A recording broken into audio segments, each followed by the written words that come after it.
कृष्ण की वाणी। बच्चे, आज जो तुम परेशान होना, दुखी होना, तुम चिंता मत करो। आने वाले वक्त में मैं तुम्हें इतना सक्षम बना दूंगा ना कि आज जो लोग तुम्हारा निरादर कर रहे हैं ना, तुम्हारी कद्र नहीं कर रहे, तुम्हारी अहमियत को नहीं समझ रहे ना, कल को वही लोग तुम्हारी आदर सम्मान को समझेंगे और तुम्हारा आदर सम्मान भी करेंगे। तुम देख लेना, तुम्हारी इज्जत करेंगे, तुम्हारा मान सम्मान करेंगे। तुम देखना, सारा खेलना मेरे बच्चे सक्षमता का है और मैं तुम्हें सक्षम बनाऊंगा। चिंता मत करो, तुम्हें तुम्हारे पाँव पर मैं खड़ा करूंगा, तुम्हारा कृष्ण करेगा। तुम बिल्कुल भी चिंता मत करना, बिल्कुल भी नहीं। और सुनो, तुम जो मुझे पहले गर्म दूध देते थे ना, तो अब गर्म मत देना मेरे बच्चे, अब मुझे ठंडा देना। चाहो तो उसमें तुम बर्फ़ डाल देना या फिर ठंडा रूह अफ़ज़ा बना देना या कुछ भी, या शरबत बना देना, जो तुम्हें ठीक लगे वो बना देना। चाहो तो तुम मुझे लस्सी भी पिला सकते हो, क्योंकि गर्मियाँ आ गई है ना मेरे बच्चे, तो मैं ठंडा दूध पीना पसंद करता हूँ, गर्म नहीं। और सुनो, हर दिन तो अब एक जैसा नहीं रह सकता ना मेरे बच्चे। कभी तुम्हारे पास सामग्री होगी पूजा की, कभी नहीं होगी, कभी खाना अच्छा होगा, कभी नहीं होगा। तो क्या मैंने तुमसे शिकायतें करी हैं क्या? मैं कभी तुमसे शिकायत नहीं करता कि तुम मेरे लिए दीपक ही जलाओ, या घी है तुम्हारे पास तो दीपक जलाओ। अगर नहीं भी है, जिस वक्त नहीं भी है ना, तो कोई बात नहीं ना, तो मेरे आगे धूप बत्ती जला सकते हो। अगर वो भी नहीं है तो हाथ जोड़ सकते हो ना, तो मेरी पाठ पूजा कर लो, मेरा नाम स्मरण कर लो। ज़रूरी नहीं कि तुम मेरे आगे दीपक ही जलाओ, या फिर तुम मेरे लिए सामग्री लेकर आओ, या तुम्हारे घर में अगर कुछ खाने को नहीं है, किसी दिन नहीं भी है, तो मत परेशान हुआ करो कि कान्हा की थाली में ये नहीं है। ये समझ जाओ कि अगर कान्हा की थाली में ये नहीं है तो आज कान्हा ने ही तुम्हारी थाली में नहीं रखा है। जब कान्हा तुम्हारी थाली में रखेगा तो तुम मेरी थाली में रख देना। क्या हुआ मेरे बच्चे, ये छोटी छोटी बातों को लेकर ना मत इतना सोचा विचारी किया करो, मत सोचा करो इतना। बस ये कहा करो, कान्हा जो आपकी थाली में आएगा वही मेरी थाली में आएगा। तो अगर जब मैं अपनी थाली में अच्छा रखूँगा तो तुम्हारी थाली में अपने आप अच्छा आ जाएगा। और सुनो मेरी बात को, जितना डरोगे लोग तुम्हें डराएंगे। तुम डरते क्यों हो? अकेले सड़क पर निकलने से डरते क्यों हो? अपने मुंह को ढककर क्यों निकलना चाहते हो? तुमने कुछ गलत नहीं किया मेरे बच्चे, और जिसकी जैसी सोच होगी वो वैसा ही सोचेगा ना। सोचने दो ना, तुम्हें क्या फ़र्क पड़ता है? क्यों फ़र्क पड़ता है तुम्हें? तुम्हें नहीं फ़र्क पड़ना चाहिए। लोग डराएंगे, तुम डरोगे, और जिस दिन से तुमने अपना डर, अपने मन का डर ख़त्म कर दिया ना, अपने अंदर का डर ख़त्म कर दिया ना, वो लोग डराना छोड़ देंगे तुम्हें। वो तभी तक तुम्हें डरा रहे हैं जब तक तुम खुद डर रहे हो। तुम्हारे अंदर आत्मविश्वास है ही नहीं, तुम्हें जवाब देना नहीं आता है, तुम्हें बोलना नहीं आता। इस वजह से वो तुम्हारा फ़ायदा उठा रहे हैं। तुम देखो ना वैसे लोगों को जो गलत हो के भी ना बहुत सीना तान कर बाहर घूमते हैं। क्यों? क्योंकि वो जवाब देते हैं। वो चाहे गलत भी हो ना, फिर भी वो लोगों के आगे जवाब दे देते हैं, और तुम हो कि सही होकर भी जवाब नहीं दे पा रहे हो। सबकी बातें सुनते जा रहे हो, जली कटी बातें सुनते हो, उल्टी सीधी बातें सुनते हो। क्यों सुनते हो तुम? मत सुनो, किसी की बात मत सुनो, और ख़ास तौर पर तब जब तुम्हारी कोई गलती ही नहीं थी। बिल्कुल मत डरो। और सुनो, जब भी तुम नाश्ता बनाते हो ना, डब्बा तैयार करते हो, तो एक डब्बा किसी भूखे के लिए तैयार किया करो। मेरे किसी ऐसे बच्चे को दिया करो जो भूखा हो मेरे बच्चे। जो रास्ते में तुम्हें भूखा नज़र आए ना, उस मेरे बच्चे को वो दे दिया करो। तुम ये सेवा निभाओगे ना तो मुझे बहुत अच्छा लगेगा। मुझे मालूम है कि तुम अपना ही काम बहुत मुश्किलों से कर पाते हो। तुम ये सब काम बहुत अच्छे से नहीं कर पाओगे, या फिर तुम्हारे पास वक्त नहीं होगा। लेकिन जब जब तुम्हें मौका मिले ना, 2 दिन में, 3 दिन में, महीने में, हफ्ते में, जैसा भी मौका मिले ना, तुम वैसे उस काम को ज़रूर करना, मुझे अच्छा लगेगा। और मैं अपने कुछ बच्चों से कहना चाहता हूँ कि अपने घर की सफाई करो मेरे बच्चे। तुम्हारा घर बहुत गंदा हो गया है। तुम्हारे घर में जगह जगह, कोने कोने में जाले लग रहे हैं। मंदिर का स्थान भी बहुत गंदा हुआ पड़ा है।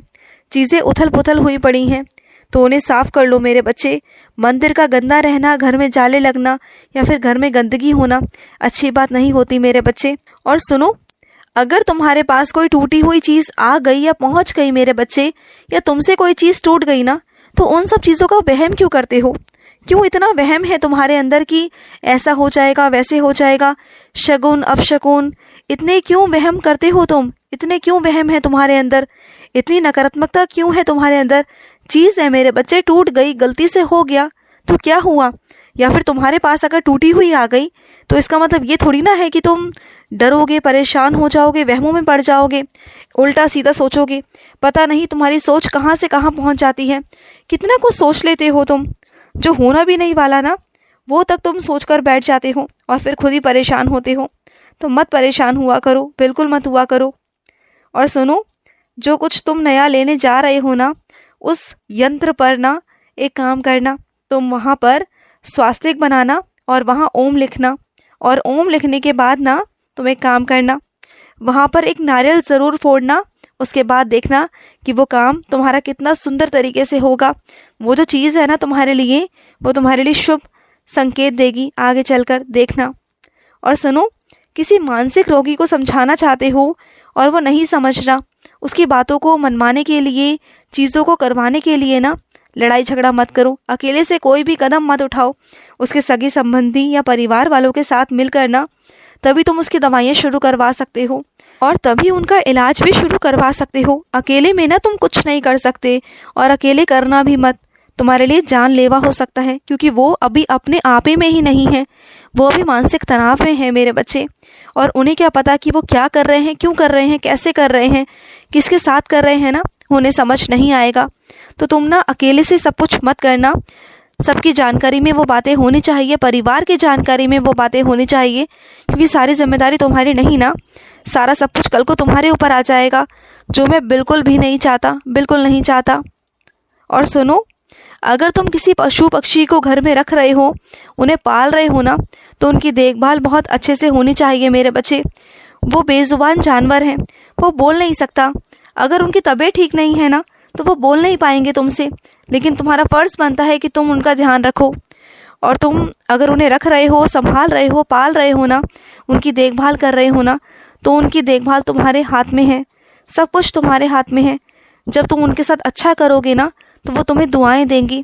और सुनो मेरी बात, तुमने कुछ कीले और नुकीली चीज़ें ना किसी ऐसी चीज़ में रखी हुई हैं, जो अगर वहाँ से बाहर आएंगी ना, अगर वो उसमें छेद कर कर बाहर आएंगी ना, और जो उसे पकड़ेगा उसके वो हाथ में चुभ सकती हैं, उसे घाव बना सकती हैं, चीज़ें चुभ सकती हैं मेरे बच्चे। अगर तुम उसे पक्के से डब्बे में डाल दो ना, जो डब्बा थोड़ा सा सख्त हो, जिससे वो चीज़ें बाहर ना आ सकें, तो वहाँ से तुम्हें सतर्क रहना होगा, चाहे वो तुम्हारे हाथ में हो या किसी बच्चे के हाथ में हो या फिर किसी और के भी हाथ में हो ना, थोड़ा वहाँ सावधानी बरतनी बहुत ज़रूरी है मेरे बच्चे। और सुनो, तुम ना रोज़ मेरी माला जाप करते हो, रोज़, और तुम्हें लगता है कि मैं सुन नहीं रहा होता, मैं सब सुन रहा होता हूँ, तुम्हारे पास ही होता हूँ। जब तुम मेरा माला जाप करते हो ना, मेरे पास बैठते हो, मुझसे बातें करते हो ना, तो उस वक्त मैं तुम्हारे ही पास होता हूँ, तुम्हारे ही साथ होता हूँ मेरे बच्चे। और कुछ मेरे बच्चों को ना कड़ी चावल बहुत पसंद है ना, तो तुम आज एक काम करना, आज ना तुम कड़ी चावल ही बनाओ। आज मैं तुम्हारे हाथों से तुम्हारा ही पसंद का खाना खाना चाहता हूँ। मैं चाहता हूँ कि आज तुम कड़ी चावल बनाओ और तुम और मैं, हम दोनों मिलके ना आज हम साथ में खाएंगे। और सुनो, जब तुम कहीं बाहर जाते हो ना, तो जाने से पहले ना तुम एक सूची बनाया करो, जाने की सामान की सूची बनाओ, यात्रा की सूची बनाओ कि यात्रा में तुम्हें क्या क्या चीज़ें लेके जानी है। फिर अक्सर पता है क्या होता है कि तुम वहाँ पहुँच जाते हो और पहुँचने के बाद तुम्हें लगता है कि यार तुम ये भूल गए, तुम वो भूल गए, सब चीज़ें तुम भूल जाते हो, कुछ ना कुछ चीज़ें ऐसी भूल जाते हो जिसके बिना तुम रह नहीं सकते, जिसके बिना तुम रोज़ अपने आप को अधूरा सा महसूस करते हो। तो इसलिए मैं कह रहा हूँ, और जहाँ तुम जाते हो ना, ज़रूरी नहीं कि वो चीज़ वहाँ मिल जाए जो तुम्हारे लिए है, जिसे तुम इस्तेमाल करते हो। तो पहले से ही अपनी सारी चीज़ों को, सामान को पहले एक सूची बनाकर लिख कर उसमें लिखो, फिर अपने सामान को डालकर दोबारा से देखो, जांच करो कि क्या क्या सामान तुमने डाल दिया है। इससे तुम्हारी यात्रा भी अच्छे से होगी, तुम्हारा मन भी लगेगा और तुम्हारे काम भी सही से होंगे। और सुनो, अपने आप को ना यूँ चार दीवारी में बंद मत करो। जब तुम्हें लगे कि तुम्हारे मित्र हैं, तुम्हें उनसे मिलना है, जाना है, बात करनी है, या किसी के पास जाना है, तुम्हें अच्छा महसूस हो रहा है ना, तो घर से बाहर निकलो, इस चार दीवारी से बाहर निकलो और खुली हवा में आओ। खुली हवा में आके ना तुम्हें अच्छा महसूस होगा, तुम्हें तरोताज़ा महसूस होगा।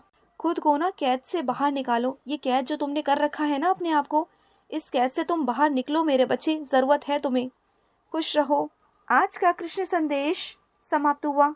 जय श्री कृष्ण।